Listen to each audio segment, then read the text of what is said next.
Bienvenue à Savannah. Une ville chic de 150 000 habitants située en Géorgie, sur la côte est des États-Unis. À Savannah, on aime trois choses, l'architecture, les après-midi à la plage et le baseball.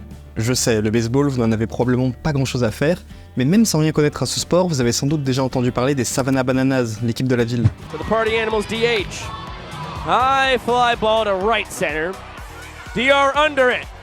Back flipping, makes the catch for the final out of the inning. Ils ne jouent pas dans un grand championnat, d'ailleurs ils ne sont pas professionnels, et même le FC Metz ne jalouserait pas leur armoire à trophées. Pourtant, leur popularité en ligne dépasse celle de 19 des 20 clubs de Ligue 1, et tous les médias internationaux parlent d'eux. Ok, comment c'est possible ? Comment un club dont les performances sportives sont aussi médiocres peut jouer tous ses matchs à guichet fermé et réussir à vendre des casquettes, des t-shirts ou des drapeaux dans le monde entier ? La réponse tient en un mot, TikTok. 8,8 millions de personnes suivent les Savannah Bananas sur TikTok, et ils ne sont pas là pour le baseball. Sur leur compte, vous trouvez des courses de bébés, des imitations du générique de Pixar et beaucoup de danse. Les vidéos cumulent jusqu'à 95 millions de vues pour des clips de 30 secondes où le sport n'est qu'un prétexte pour réaliser des trends TikTok devant tout un stade. À première vue, le phénomène n'est qu'une revisite moderne des Harlem Globetrotters, un club dont l'objectif premier n'est pas la performance sportive, mais le divertissement. Mais maintenant, imaginez que les Savannah Bananas et leur compte TikTok deviennent un exemple dont des centaines d'athlètes, de clubs ou de championnats s'inspirent autour du monde. Imaginez que les codes et la vision du sport qu'ils partagent soient repris partout, jusqu'à devenir la norme. Et imaginez que tout cela se passe sur un réseau social utilisé par 1,5 milliard d'êtres humains dans 155 pays différents. Est-ce que TikTok est capable de vous conditionner jusqu'à changer la manière dont vous aimez le sport ?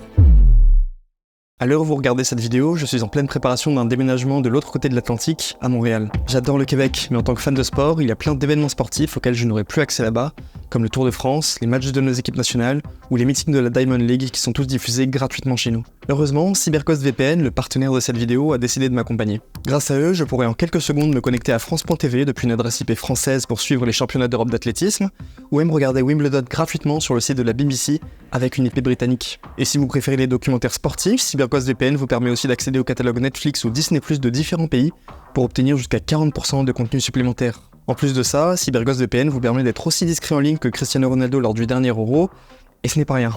Avec un VPN, vos informations personnelles restent sécurisées, ce qui est particulièrement important lorsque vous vous connectez à un réseau Wi-Fi public dans une gare ou un aéroport.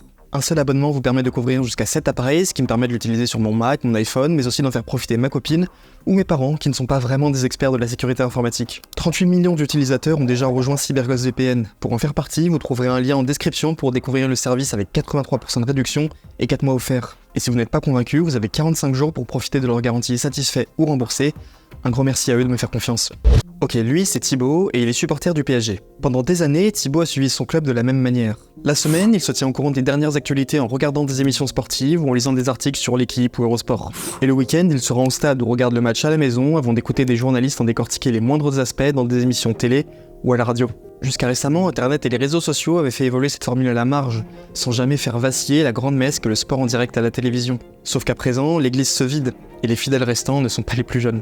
Chez les 18-24 ans, ils sont 39% à ne jamais regarder de sport en live et 30% à préférer regarder un résumé plutôt qu'un match entier. En parallèle, l'âge moyen du téléspectateur du Tour de France ne fait que grimper année après année jusqu'à dépasser celui auquel les Français partent à la retraite. Et les effets commencent à se sentir avec 4 millions de téléspectateurs en moins pour la finale de l'Euro 2024 comparé à l'édition 2021. Prenez ces chiffres, mettez-les face à ceux de la sédentarité et avec un peu de paresse intellectuelle, votre conclusion est toute faite. Ma génération et celle qui suit ne s'intéresse plus au sport, ne sort plus de chez elle et cumule tous les défauts qu'on veut bien lui attribuer. Mais en plus d'être trop facile, c'est entièrement faux. Les jeunes aiment toujours le sport, mais ils l'aiment différemment. Vous vous souvenez de Thibaut ? S'il avait 18 ans aujourd'hui, sa principale source d'information pour suivre son club de cœur ne serait pas l'équipe ou Eurosport, mais TikTok. 15 millions de Français utilisent TikTok chaque mois, dont plus de la moitié ont entre 13 et 24 ans. Pour une grande partie d'entre eux, l'application est ancrée dans leurs habitudes au point de remplacer Google comme source principale d'information. Le problème, c'est que suivre le sport sur TikTok plutôt qu'ailleurs, ce n'est pas neutre. Contrairement à un téléspectateur qui choisirait entre le JT de TF1 et de France 2, on ne parle pas d'un simple changement de ligne éditoriale, mais d'une transformation profonde de la manière dont votre cerveau traite et assimile l'information. On sait aujourd'hui que TikTok fonctionne comme un distributeur inépuisable de dopamine, où chaque nouveau swipe vient activer le système de récompense de votre cerveau. Si les conséquences précises sur un cerveau adulte sont encore mal comprises, les recherches sont plus alarmantes chez les plus jeunes. Ce qu'il faut comprendre, c'est qu'avant 25 ans, votre cortex préfrontal, la partie du cerveau responsable entre autres du contrôle des impulsions et de la gestion de l'attention, n'est pas pleinement développé. Lorsqu'un ami vous raconte ses vacances et que vous restez concentré sur la discussion malgré les pleurs du bébé assis à la table d'à côté, c'est votre cortex préfrontal qui est à l'œuvre. Maintenant, imaginez que vous passiez 1h47 par jour à vous envoyer des micro-shoots de dopamine toutes les 7 secondes alors que votre cerveau n'est pas encore développé. À votre avis, qu'est-ce que ça donne ? Si le cerveau des enfants s'habitue à des changements constants, il devient difficile pour le cerveau de s'adapter à une activité non numérique où les choses ne bougent pas aussi rapidement. La vie en dehors de TikTok foisonne d'activités où les choses ne bougent pas aussi rapidement, à commencer par le sport. Asseyez-vous dans votre canapé pour regarder un match de NBA et vous voilà parti pour 2h à 2h30 de diffusion pour à peine 48 minutes de temps de jeu effectif. Zappez sur un match de tennis et vous n'aurez droit qu'à 10 à 30% de temps de jeu sur un match pouvant durer 3, 4, 5 heures. Vous préférez le foot ? La Ligue 1 n'a vu qu'un but toutes les 33 minutes la saison dernière, avec 27 rencontres qui se sont terminées par un 0-0. Quel que soit le sport, non seulement les pics de dopamine sont plus rares, mais en plus, ils ne sont pas en votre contrôle. Vous ne décidez ni de l'heure du match, ni de son scénario. Et si vous vous ennuyez parce que votre équipe fait tourner la balle en défense depuis 10 minutes, vous n'avez aucun moyen d'accélérer le jeu jusqu'à la prochaine séquence intéressante. Suivre une rencontre sportive sans se jeter sur votre téléphone au moindre temps faible sollicite votre capacité d'attention prolongée sur la durée. Cette même capacité que TikTok brûle à petit feu pour toute une génération. Alors si une partie du public se désintéresse du sport, c'est le sport qui s'intéressera à eux. Aujourd'hui, tous les clubs, toutes les ligues, tous les sports sont sur TikTok. Au mieux pour attirer de nouveaux fans, au minimum pour éviter d'en perdre. Le tennis par exemple, qui est en perte de vitesse depuis des années auprès des jeunes, rassemble des millions de vues sur le compte de l'ATP. Sauf qu'il y a un problème. La seule mesure de succès que connaît TikTok, ce sont les vues. Si une vidéo fait 50 millions de vues, c'est une réussite. Si elle en fait 50 000, c'est un échec. Alors pour optimiser cette métrique, on mise sur les contenus les plus spectaculaires. Un ramasseur de balles qui fond en larmes, 12 millions de vues. Un échange avec le président avant un match, 7 millions de vues. Bon, je sais pas vous, mais moi, j'ai un peu de mal à voir le sport là-dedans. Les Brooklyn Nets sont l'une des franchises NBA les plus populaires sur TikTok. Mais si vous regardez les 10 vidéos les plus vues de leur compte, il n'y en a que 2 qui vous permettent de comprendre qu'il s'agit d'une équipe de basket. Et c'est difficile de leur en vouloir. Lorsque vous essayez de faire rentrer au forceps des rencontres sportives de 2 heures dans des vidéos de 10 secondes, vous êtes obligé de faire quelques concessions sur l'ADN de votre discipline. Alors même lorsque vous verrez des actions de jeu sur TikTok, elles seront toujours sélectionnées pour maximiser la viralité, plutôt que la fidélité à la réalité. Sur le compte TikTok de la Ligue 1, vous ne trouverez pas une seule action défensive parmi les vidéos les plus populaires. Vous ne verrez pas non plus une seule parade de gardien ou encore moins une belle passe. Le foot sur TikTok, c'est de l'offensif, du dribble et des actions individuelles. Même le rugby, traditionnellement réputé pour valoriser le collectif, privilégie les essais en solitaire sur TikTok. Des actions certes spectaculaires, mais qui sont plus l'exception que la norme dans un match. En étant prêt à tout pour attirer de nouveaux fans, le sport se retrouve dans la situation de ce mec qui s'invente une vie glorieuse pour intégrer un nouveau cercle d'amis. Apprécié pour ce qu'il montre, à défaut d'être aimé pour ce qu'il est. 59% des utilisateurs de TikTok disent que suivre un sport sur l'application est plus divertissant que de le regarder pour de vrai. TikTok ne crée pas de nouveaux fans de sport, il crée de nouveaux fans de TikTok. Des millions de personnes qui pensent comprendre et aimer une discipline alors qu'ils n'en connaissent que ce que l'application veut bien leur en montrer. Alors peut-être qu'on a pris le problème à l'envers. Peut-être que si un produit ne séduit plus les consommateurs, la meilleure chose à faire n'est pas de mentir sur ses qualités, mais plutôt de le faire évoluer. Peut-être que TikTok va contraindre l'industrie du sport à s'adapter, comme il l'a déjà fait avec l'industrie musicale où l'on observe une généralisation des morceaux plus courts, avec un BPM plus rapide. C'est loin d'être impossible. Surtout lorsque des figures aussi influentes que Florentino Pérez semblent aller dans ce sens. Le football doit changer et s'adapter. Nous devons analyser et comprendre pourquoi 40% des 16-24 ans ne s'intéressent pas au foot. Pourquoi ? Parce qu'il y a beaucoup de mauvais matchs et qu'ils ont d'autres sources de divertissement. Ils disent que les matchs sont trop longs. On doit changer quelque chose si on veut que le football survive. Ce sont d'autres générations, le monde change. Si les jeunes ne regardent pas un match entier, c'est parce que ce n'est pas assez intéressant. Ou alors, nous devrons raccourcir les matchs. Et le football n'est pas le seul sport à vouloir se réinventer. Le tennis aussi fait sa mue avec l'apparition d'un tie-break au 5e set pour abréger la rencontre, et de nouvelles compétitions dont le format est conçu sur mesure pour séduire un nouveau public. Je pense à l'UTS, imaginé par Patrick Mouratoglou et dont l'ambition est claire. Les matchs de tennis sont très longs. Aujourd'hui, les gens ont davantage tendance à consommer des formats courts.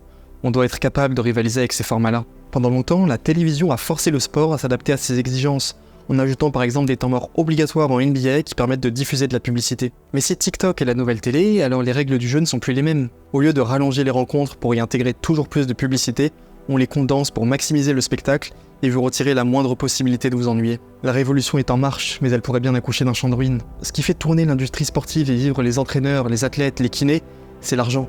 Et pour l'instant, il n'est pas sur TikTok. Pour bien comprendre, il faut savoir que 50 à 75% des revenus d'un club de Ligue 1, par exemple, proviennent des droits TV du championnat. En 2023, cela représentait entre 6 et 165 millions d'euros selon les résultats sportifs de la saison.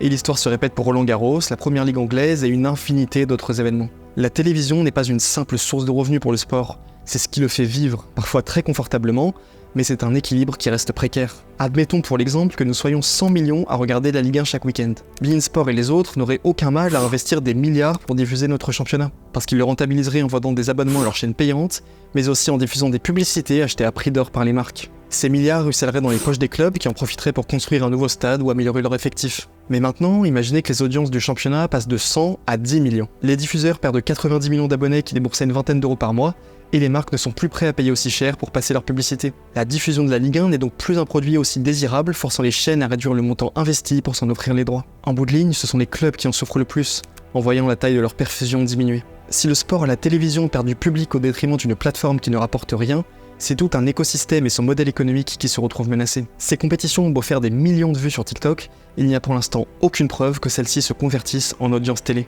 En misant sur TikTok pour se relancer, les clubs et les ligues sportives n'ont peut-être fait qu'accélérer leur chute. Je vous rassure, l'effondrement n'est pas pour tout de suite. Il suffit de regarder le montant des derniers accords pour la diffusion de la NBA ou de la Premier League pour s'en rendre compte. Mais nous sommes peut-être aux prémices d'un nouveau rapport de force. TikTok pourrait être au sport ce que l'iPod et le streaming ont été à la musique. Certains en souffriraient, beaucoup, mais d'autres en sortiraient vainqueurs. Les actionnaires de TikTok bien sûr, mais aussi les athlètes. Si l'on peut reconnaître une qualité à TikTok, c'est qu'il s'agit de la plateforme ayant donné le plus de pouvoir à ses utilisateurs. 83% des personnes qui sont sur l'application ont déjà publié une vidéo. Sur TikTok, tout le monde est un créateur et tout le monde a les mêmes chances de voir sa vidéo se retrouver sous les yeux de millions de personnes parce que l'algorithme favorise la découverte de nouveaux contenus. Auparavant, votre notoriété sur le terrain se convertissait en notoriété sur les réseaux.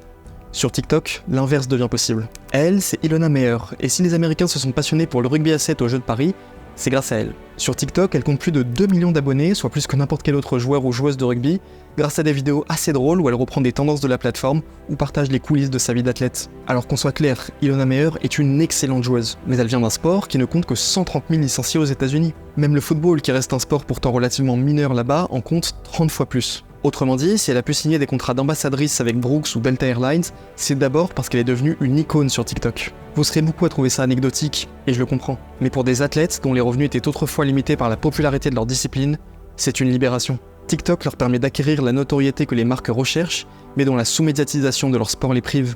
Bien sûr, cette nouvelle donne est loin d'être parfaite. Elle profitera d'abord aux athlètes plus jeunes qui ont grandi avec TikTok, et laissera sur le côté ceux qui n'ont pas le goût de se mettre en scène. Mais lorsqu'un tsunami menace de frapper les côtes, la question n'est plus de savoir s'il s'agit d'une bonne ou une mauvaise nouvelle, mais plutôt de déterminer la meilleure attitude à adopter. C'est vrai pour les athlètes bien sûr, mais aussi pour les dirigeants, les diffuseurs, les fédérations, et nous, les spectateurs. Le sport n'est une industrie que parce que nous sommes des milliards à nous en passionner. Si ces évolutions vous paraissent parfois absurdes, elles correspondent pourtant toujours au désir d'une majorité.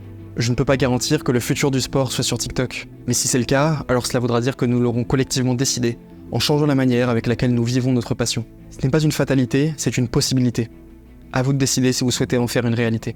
Merci à CyberGhost VPN d'avoir soutenu cette vidéo, vous trouverez un lien en description pour découvrir leur offre avec 4 mois et 83% de réduction. On se retrouve dans 3 semaines.